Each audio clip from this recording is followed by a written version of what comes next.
Hey, I want to welcome Kennesaw Happenings podcast.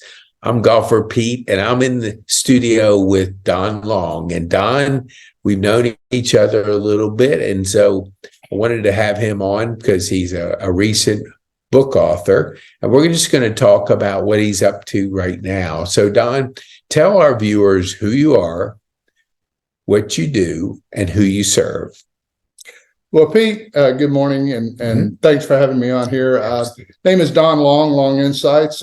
Decided a few months back that I was going to start my own consulting practice. After working for a number of companies for several years, actually, I should say for several decades now. I decided I wanted to take that experience post-military, because I did spend a little more than 9 years in the U.S. Air Force.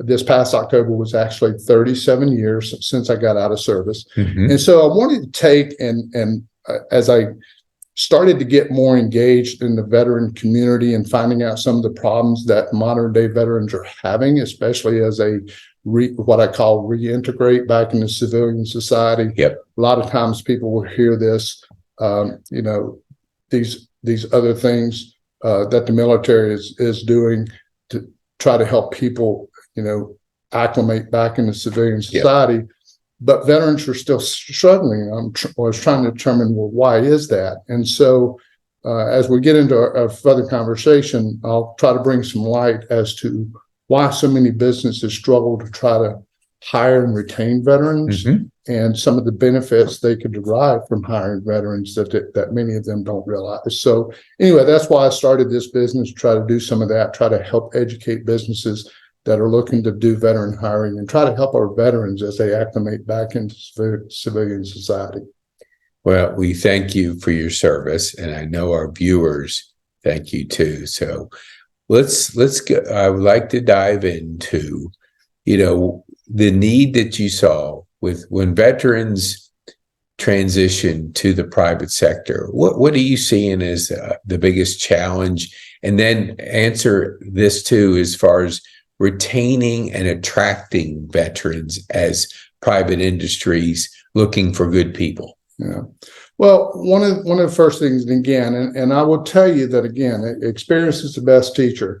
I will tell you that, honestly, I was one of those veterans when I first got out of service. I basically got out and I didn't look back. And I also didn't realize that there was a lot of support. In fact, I will say that almost 40 years ago, there wasn't the level of support that exists today to help our transitioning veterans. And so, when it comes to the programs that the military has, the military means well as far as trying to help those veterans that are leaving service to go back into commercial enterprises and whatnot. But the problem comes from many of those military members not having the practical experience to really help them effectively. Again, having full respect for those in the military of rank, but it's a matter of how can somebody in the military who's been in the military 25 or 30 years effectively help another military member understand what's involved as they engage back into commercial enterprises. And so there's this cultural dynamic exists between the military work culture and the civilian work culture. So unless you have somebody who has years or even decades of experience in dealing with commercial enterprises, it's very difficult to do the translations that are needed to try to bridge that gap between the military and civilian work culture. So that's what I try to do in my experience.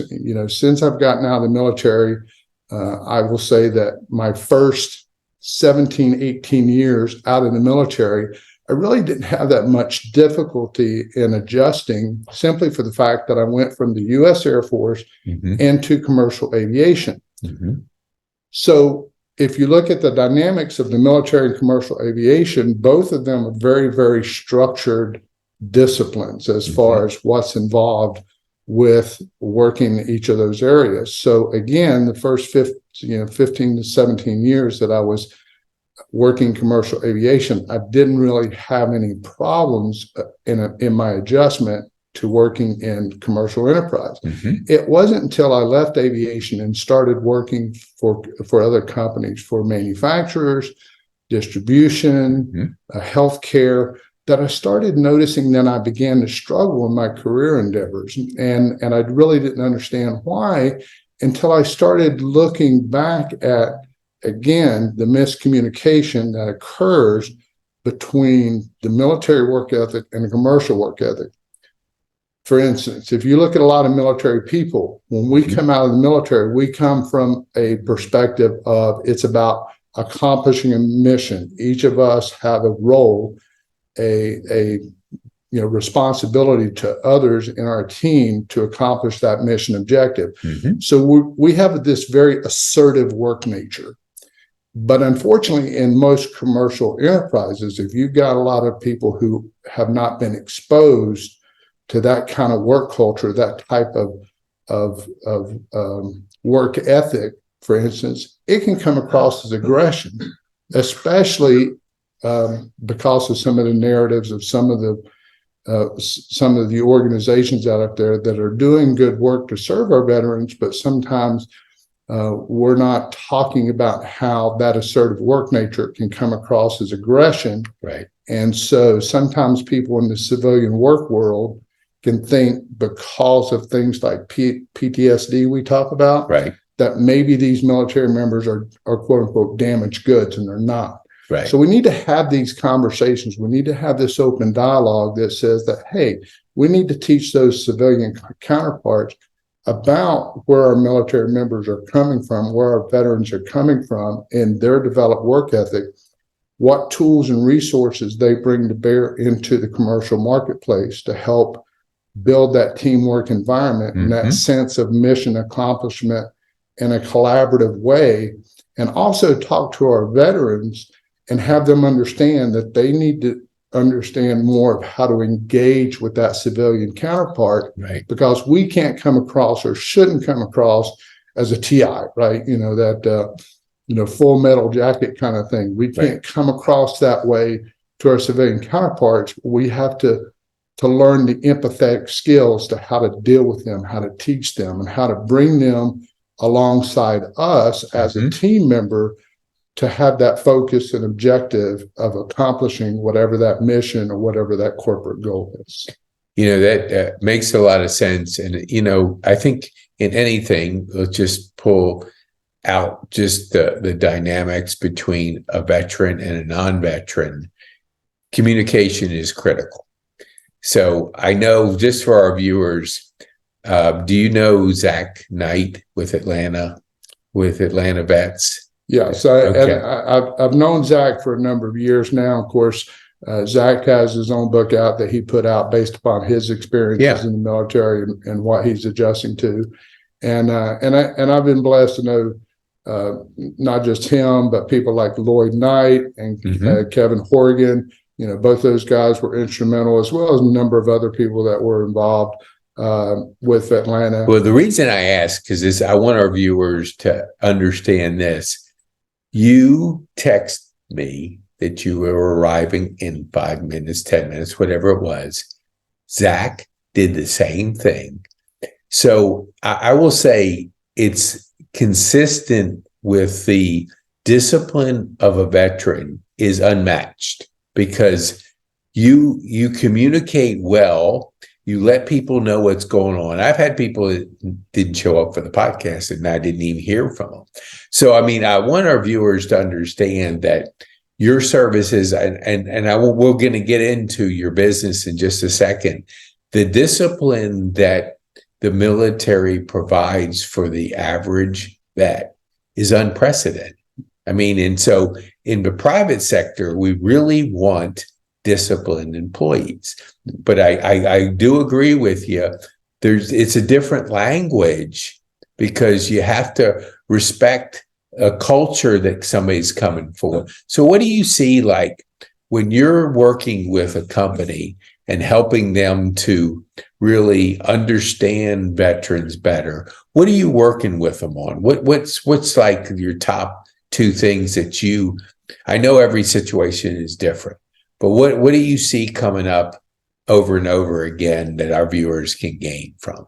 Well, two key things that I think, and again, it comes to how these are communicated. I think two of the key things that many businesses seem to have a challenge with or difficulty with are structure and discipline. You mentioned the term discipline, and sometimes those two words can come across as being inflexible. And it's not the case. Structure and discipline are so important to have as foundations to any business. In fact, I have an article that I wrote. It's on my website. It's called Foundations, and it's about how, regardless of where you build, for instance, I give example of building in California and building in Florida. In either place, when you start to build, you have to have the same, foundations to build upon, because without that, building can lean, your foundation can crack, your foundation can crumble, and then whatever you build on top of that can fall apart. But yet how you build on top of those foundations between California and Florida are going to vary. In California, you have to build a structure that is flexible, that can sway with the ground tremors and the shakes and the earthquakes and stuff like that. In Florida, you have to build a structure that's very rigid, that's very solid, because of the winds and whatnot that you have. You don't have as much of the dynamic of earth, earthquakes and things like that. But you still have to have the same foundation regardless of where you build. So I think it's a matter of structure and discipline, understanding what that means. Doesn't mean that you can't build your business and have flexibility and adapt and adjust and things like that, but you still have to have that structure and that discipline upon which to build your business. That makes sense. What would you say, like, if you're a company out there and you don't have experience dealing with vets, what would you say that you can put in place for them to help them and assist them in attracting the talent that comes out of the military? What would you say to that owner that's listening? What can you help them with what you're doing now and the company you're building? Well, I actually have a program. I call it Veteran Talent Onboarding for Business. And in this program that I have, what I endeavor to do is teach that business owner that may not have any experience in dealing with the military. Maybe they don't have any military members in their family, so they don't have any direct exposure to that. So what I endeavor to do is to teach them these cultural dynamics and do that translation so that their people, whether it's their hiring manager, whether it's HR, whether it's the COO, CEO, whatever level within their company, supervisors, managers, is to teach them the things to look for and the things to expect as they're hiring veterans. And the reason that's so important, there's a lot of companies out there that are veteran centric. They say they want to hire veterans. But if you look at the numbers, statistically, 50% of veterans leave within the first year. 70% leave after 2 years. Really? And a lot of that is because of those misunderstandings and the lack of education on the part of those civilian folks who don't understand how to relate with and look at the skill sets and the tools and the resources that our veterans can bring to their organization to help evolve their business.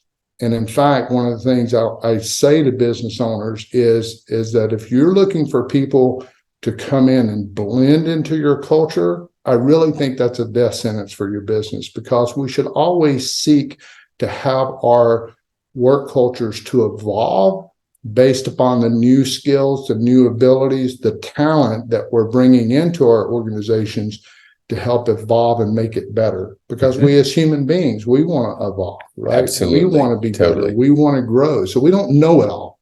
So it's a matter of learning new things that can help make us better tomorrow than we were yesterday. And that's dead on. I love that.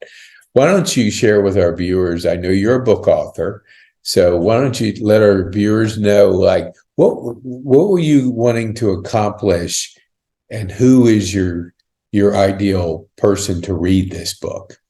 Well, actually, this book was written, quite frankly, it was written for anybody. Okay. From the homemaker, and from the homemaker all the way up to that business entrepreneur, or Right. that CEO, that president of a company, to try to help us remember to see life from the different perspectives, and to realize that how we engage with others and how we build upon our successes or build upon our lives really starts on the inside. And it's actually something that I wrote many, many years ago. And it wasn't until I met a gentleman, Jason Smith, of Cell Synergistics, who also a fellow veteran. I joke that we served in the Air Force in different centuries. Jason just turned 45. But anyway, so he knew about my manuscript that I wrote, and he said, "Hey, just put it out there, just get it out there. There's a lot of people could benefit from it." So I decided to go ahead and do the self-publishing through Amazon Publishing. People can go to Amazon to get the book, and it's just a way of having us think about what we do, why we do what we do, and how we take and continually go through this process of learning and growing and sharing, but always keeping in mind of trying to see things through the other person's eyes. It's like the old saying we all heard: until you walk a mile in a man's shoes, right? You don't really know and understand. Totally agree. So we need to get out of this judgmental thing that we're in. We need to get out of the absolute speak that we use a lot of times, and try to stay in touch with that humanness with each other. No, that's so important. And I know our viewers will appreciate that insight. Let our viewers know how they can get a hold of you, either if it's a company out there that needs somebody to really come alongside them to attract the talent that's coming out of the military or already out of the military, or maybe it's veterans that want to come alongside you to connect with companies. How can they get a hold of you? Well, a couple of different ways. First of all, they can go to my website, www.longinsightsllc.com. They can reach me there. They can reach me at Don Edward Long on LinkedIn. Happy to connect there. There's also a number of other veteran organizations. A lot of times when people talk about veteran benefits and things like that, they typically just go to the VA. But there's many, many veteran service organizations in our area that are helping out. So again, they can reach out to me either on LinkedIn or my website. But there's also other veteran service organizations. You have the Warrior Alliance. Their office is up at the Battery at the Atlanta Braves, supporting them. That's one organization that can help out. I just happen to be part of a group that's over in Woodstock. It's millvetcommunity.org over in Woodstock. That's another way that they can reach out and plug into the veteran space. As you mentioned earlier, there's Atlanta Vets. Again, there's other ways to plug in, but I encourage all the veterans, hey, let's get together, let's plug in, let's not live in isolation, because some of the male bravado is, hey, I got to man up and I got to do this on my own. But nobody's ever meant to do it alone. There's no such thing as a self-made person. I agree. Anyone that's accomplished any level of success has always had a team of supporters, a team of individuals around them. A good case in point, look at Elon Musk. Elon Musk could not have built the companies he's built without people like Glenn Shotwell and others that have helped him with some of his other endeavors.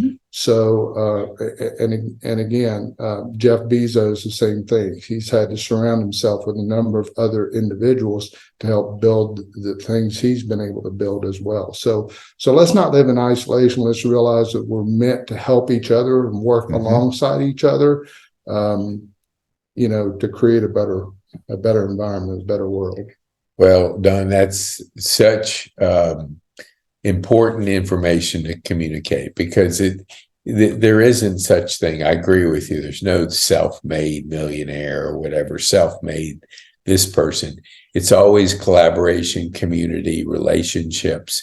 And I appreciate you letting our viewers know that. And I reaching out to the veterans to know that there's a lot of support out here. We're going to put in the show notes what Don covered with you.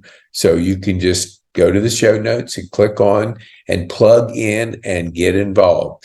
Now, as we close out, what would you like our viewers to take home from this podcast? What would be the one thing that you'd want them to be able to own and receive? Well, I think, again, as we go into the new year, and of course, the big thing is, we're really still kind of recovering post-COVID. What we've gone through with that economically, it's been a very difficult period of time, a very difficult challenge for right now. Every day you turn on the news and you hear things of, oh, well, there's not enough workers for this, and the companies are having problems with this. There's the great resignation, the quiet quitting that happens in businesses, and all of these other things that we can sometimes listen too much of what's happening in mainstream media and not just stepping outside our own doors and looking and seeing what's going on in our own communities and what's happening in the things that we can touch and that we can be involved in. So I would tell people, hey, turn off a lot of the mainstream media and all of the different opinions and things that you hear in the news and everything else. And hey, look at what's happening in your community. See how you can plug in. And don't act like, hey, you've got to go this alone. You got to solve the problems on your own. If you need help, especially among the veteran community, is say, look, it's not a weakness to step forward and say, hey, I don't have it all together. I'll tell you right now, I don't have it all together. I'm out. Fortunately, I've got a lot of friends. I've got people in an accountability group. We meet once a week, and we talk about what we need to do. We talk about our successes. We talk about our failures. We talk about our struggles. Hey, plug in, have a group. Yep. Don't do it on your own. Okay. That's probably one of the most important things I can say, because we're not meant to live in isolation. Very profound and great insight. Thank you so much, Don, for being a guest. And I hope we can have you back as you progress and as your book gets out into more channels and more people are able to benefit from it. So thank you so much for being a guest on Kennesaw Happenings. Thanks, Pete. Thanks for having me here. You bet.